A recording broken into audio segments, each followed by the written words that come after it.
E aí, rapaziadinha, tudo tranquilo? Rapaz, tava andando pela internet aqui navegando, né? E eu fiquei sabendo que não vai ter a terceira temporada do Arcane, né, mano? E aí eu fiquei meio bolado, né? Porque tava ansiosão ali pra ver Noxus, o Caramba 4, a Medar, tá tudo acontecendo, LeBlanc. E parece que o bagulho não vai rolar. Então, pra aliviar essa minha tristeza de saber essa notícia, que parece que eu tava numa caverna e só fui saber agora, né? Dependendo do tempo que você vai ver esse vídeo, eu acho que você já sabe há muito mais tempo que eu. Mas, pra aliviar aí essa tristeza de não ter essa terceira temporada dessa série que é muito bem feita, eu vou provar pra vocês, mais uma vez aqui nesse canal, de que não tem como fazer nada sem história, cara. Você aí tá aí no ensino médio, lá com seus 15, 16 anos, ou tá tendo o primeiro contato com história no ensino fundamental, ou até já se formou, mas nunca gostou tanto assim de história e blá blá blá blá blá. Mas você adora ficar vendo uma série, gosta de ficar consumindo alguns jogos e tudo mais. E deixa eu te contar um negócio, cara. Não tem como fugir da história. Aceita. Supera, cara. Supera. Isso daí não tem o que fazer. Eu vou te provar agora de que não tem como fugir usando Noxus. Vem comigo, vamos pensar a história junto, vamos?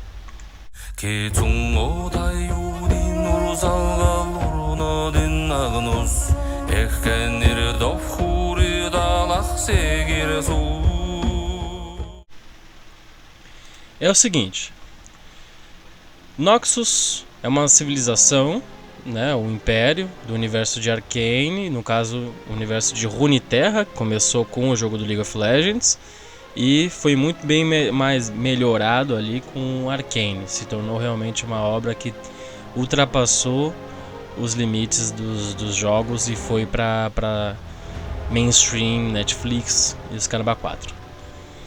Então Noxus foi protagonista ali na segunda temporada, né? Mais ou menos protagonista, mas ela estava ali por trás de tudo. Todo o esquema de Piltover, Noxus estava por trás. E se você nunca viu Arcane, eu sinto muito, mas eu não vou falar muito sobre Arcane porque eu quero que você veja. É uma série muito boa, muito bem feita, inclusive, com muito conteúdo, inclusive até cultural. É uma obra-prima, assim, artística, mesmo passando na tua tela, assim, é sensacional.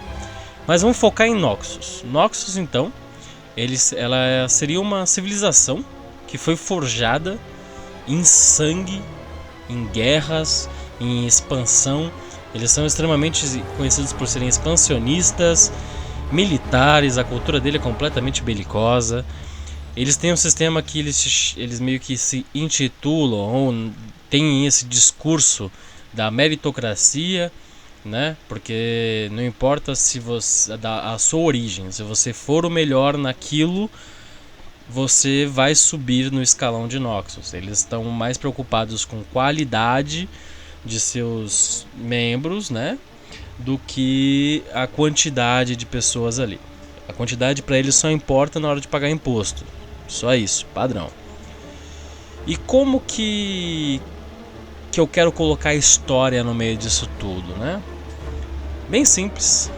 Como vocês viram no título do vídeo, Noxus Romana, as origens romanas de Noxus.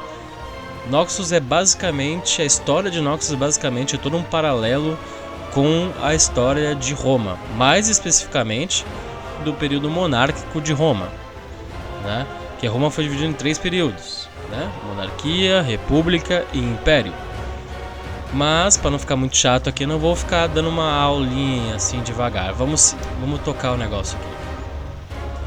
Focando em Noxus. Noxus então começa com povos bárbaros.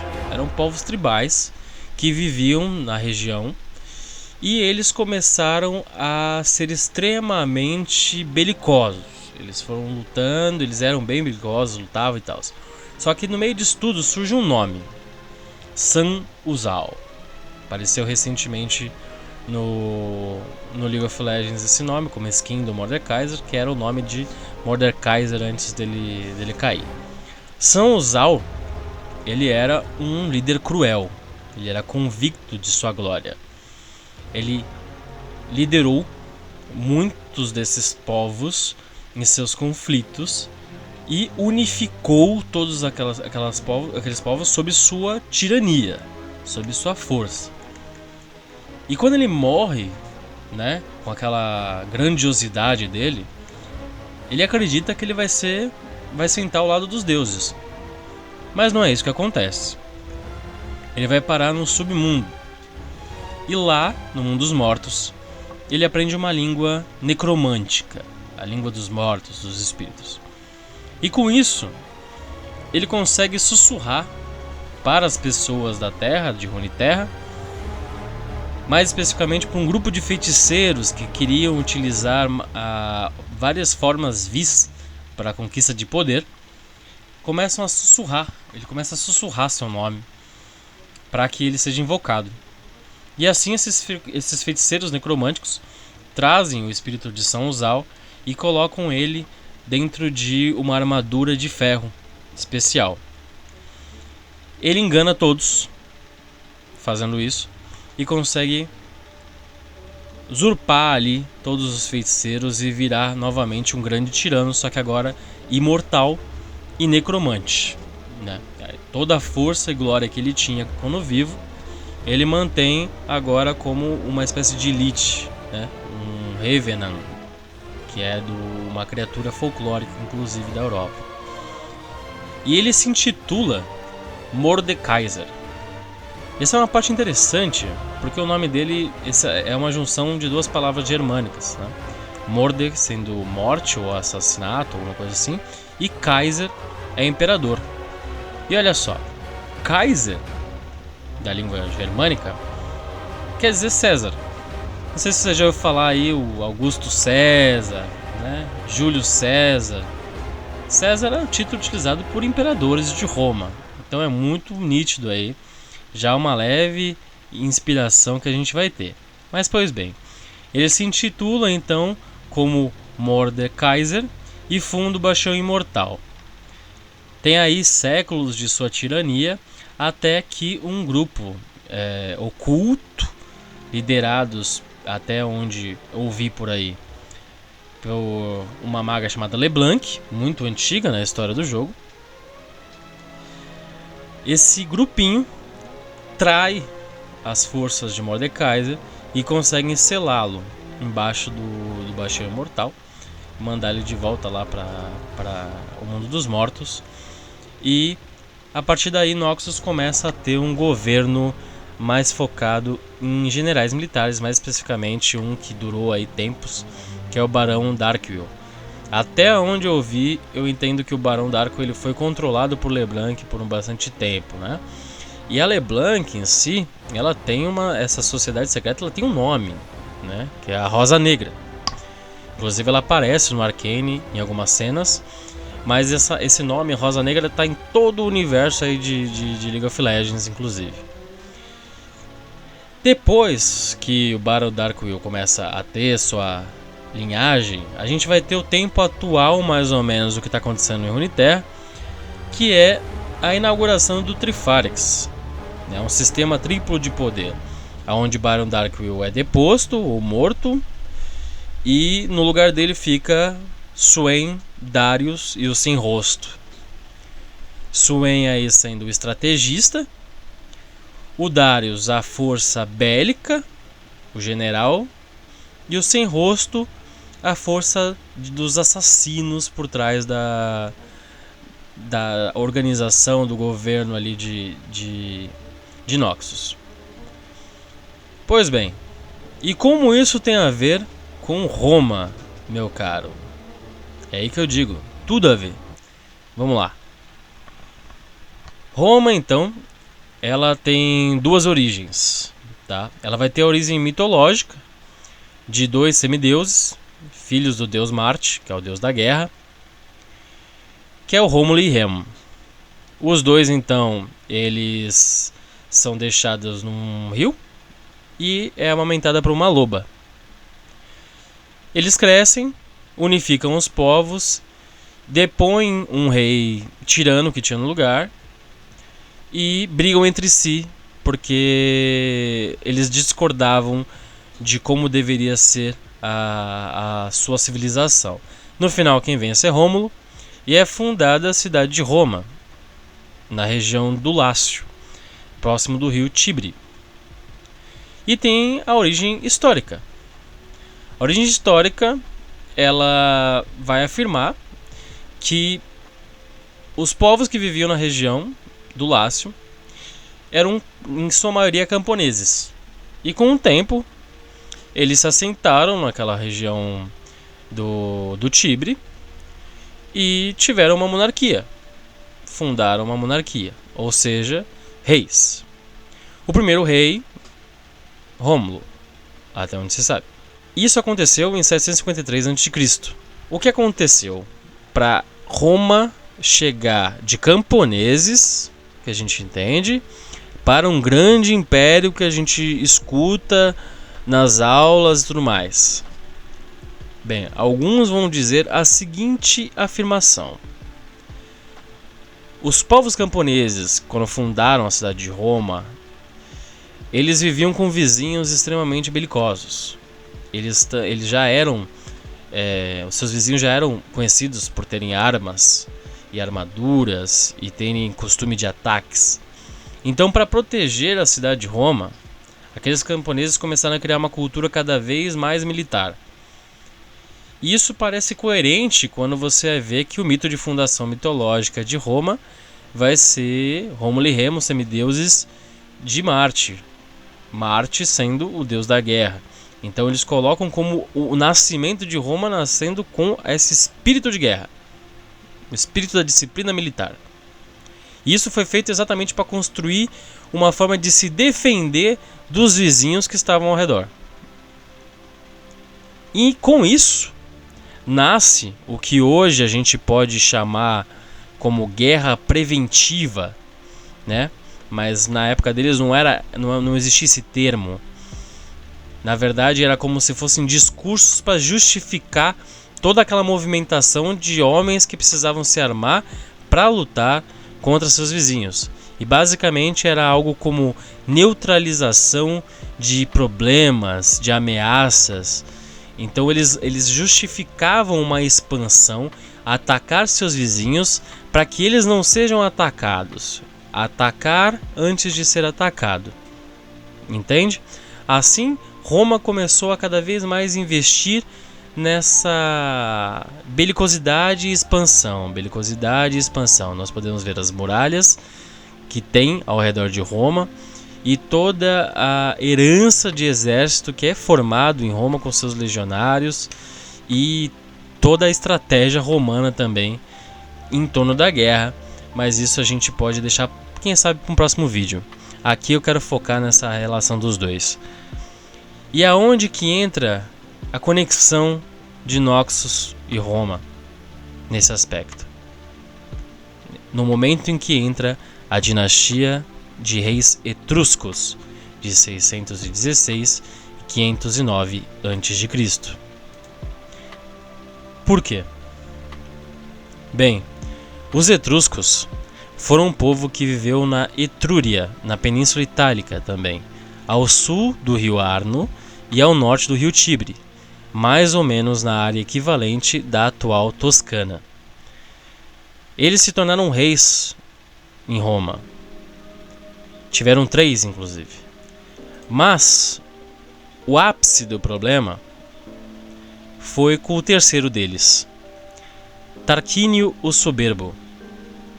Este rei, ele ficou conhecido por ser... Todos os reis etruscos, na verdade, ficaram conhecidos por serem extremamente tiranos. Mas o Tarquínio tinha alguns problemas a mais, até pelo apelido que deram para ele, que é o soberbo. Ninguém tolerava isso. E vale enaltecer um detalhe muito importante sobre a monarquia romana. Apesar de existir reis, havia um senado aristocrático. Ou seja, existiam pessoas, generais militares, líderes, que também eram importantes politicamente. O senado, que convivia com a monarquia, mas o rei era quem mandava. Era quem dava a última voz, claro. O Tarquínio, então, ele tem um filho, Sextio Tarquínio. Aqui vale uma curiosidade, porque os romanos eles não eram muito criativos com os nomes dos seus filhos. Era muito comum você ter algo como primeiro Tarquínio, segundo Tarquínio, terceiro Tarquínio, quarto Tarquínio. Então era por ordem ali de filhos. O Sextio Tarquínio, ele cometeu um ato hediondo. Ele violou uma mulher chamada Lucrécia. Essa mulher, ela não era só qualquer mulher. Ela era casada com Lúcio Tarquínio Colatino e era filho de um magistrado, Lucrécio Espúrio. Sextius, após violar Lucrécia, a fez ficar numa situação extremamente complicada. E ela acabou avisando aos dois, ao seu marido e ao seu pai, sobre o que tinha acontecido e se suicidou como resposta da vergonha, entre aspas, que ela passou, né? Eu digo entre aspas porque a vergonha não deveria ser dela, né? E sim de quem fez. Mas psicólogos e psiquiatras vão explicar que quem passa por esse tipo de situação pode acarretar muitos traumas e vai acarretar muitos traumas provavelmente. E uma dessas é essa sensação de vergonha, de culpa, né? E como resposta ao suicídio de Lucrécia, o seu pai e o marido se juntam a uma força de liderança entre o Senado daquela época, que era Lucius Junius Brutus. Este homem, então, ele vai fazer uma rebelião contra o rei etrusco Tarquínio o Soberbo, o tirando do poder e inaugurando a República de Roma em 509 a.C. E aí eu te pergunto, o que isso tem a ver com Mordekaiser? O que isso tem a ver com Leblanc, com Noxus? É muito simples, você mesmo já deve ter percebido. Mordekaiser, ele era um tirano. Ele foi um tirano. Ele representava para Noxus a força militar, mas uma força militar tirana. Para aspecto, quando a gente vai tentar transformar isso na visão romana, Mordekaiser, então, ele poderia significar ali, por ele ser quase como uma espécie de uma entidade, de um Marte corrompido. Essa ideia de uma essência quase que divina que unifica todos aqueles povos, o Marte. Só que nesse caso ele foi levado ao extremo da tirania. E esse aspecto tirano dele, a gente consegue correlacionar com os reis etruscos que houveram naquele tempo. E note que a mulher, em ambos os casos, foi utilizado como símbolo de mudança naquela sociedade.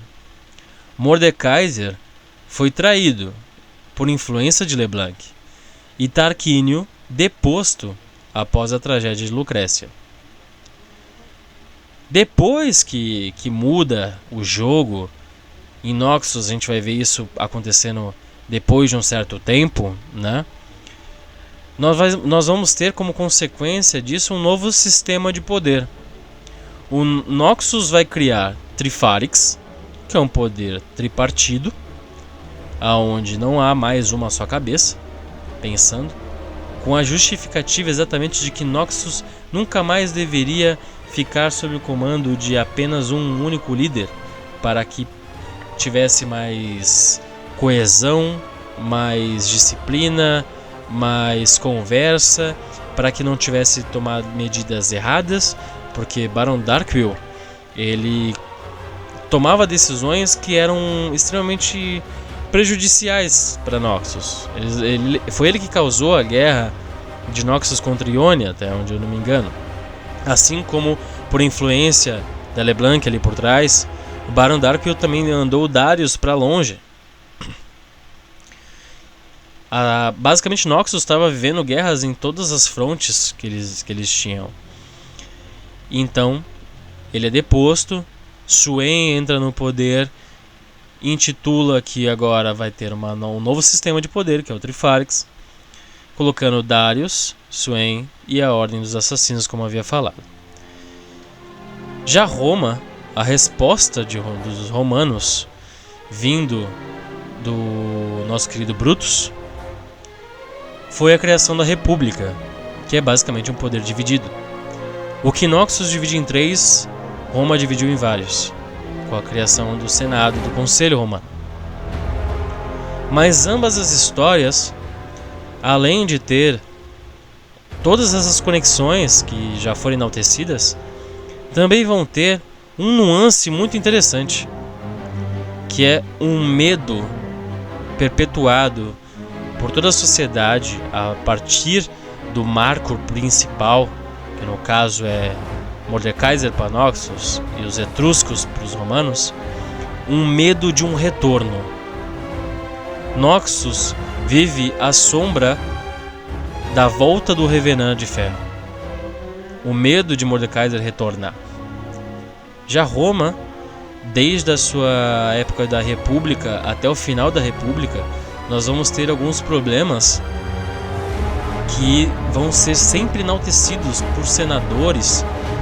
O medo do retorno da monarquia, o retorno de um tirano, de que Roma já teve reis antes e que não poderia acontecer novamente. Então vejam que toda a história por trás de Noxus só é possível graças a todo esse estudo que foi feito sobre o passado de Roma. Isso se reflete em muitas outras obras, em tudo que a gente vê. Roma é um império gigantesco que tem um impacto imenso para a cultura ocidental. Mas sobre outros aspectos da Roma, como a Roma republicana ou o Império Romano, eu vou deixar para próximos vídeos. Mas nesse aqui,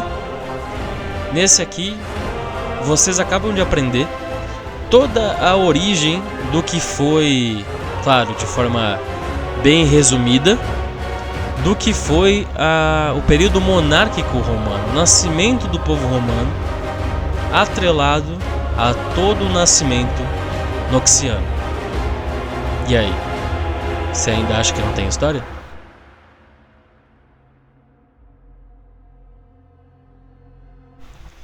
E aí, gostou do vídeo? Foi bem tranquilo, né? Será que eu consegui te provar mais uma vez de que tudo tem história? Bem, se você gostou do vídeo, cara, deixa seu like, compartilha os vídeos para mais pessoas assistirem, conhecerem essas obras. Pega aquela pessoa que vira para você e fala assim: cara, eu não aguento mais ouvir as aulas de história. Nossa, história não serve para nada. Para quê? Manda para essa pessoa. Manda para essa pessoa e depois manda ela ver Arcane. Que aí vai juntar os dois e vai ficar tudo certo. Então eu vou repetir, se você gostou do vídeo, deixa seu like, compartilha para outras pessoas e dá uma olhada na descrição dos vídeos, que eu estou deixando algumas fontes que vocês podem ler, né? Eu vou deixar um link de uma pesquisa que foi feita, 2 pesquisas na verdade, que falam bastante sobre uma das principais fontes primárias que os historiadores utilizam para entender sobre Roma. A fonte primária é bem difícil de ter acesso, mas a gente tem muitos profissionais aí. Inclusive tem muitos livros sobre a história de Roma e tudo mais. Mas eu vou deixar esse em específico, que ele é muito bom. E quem tiver curiosidade, pesquisem, vão atrás. E na descrição também vai estar o link do Apoia-se. Se você quiser ajudar o canal, nem que seja com seus míseros R$2, que para você pode ser mísero, mas para mim é muito, eu vou estar aberto e extremamente grato pela ajuda de vocês. Mais uma vez, obrigado por o tempo de terem me ouvido. Abraço, até a próxima.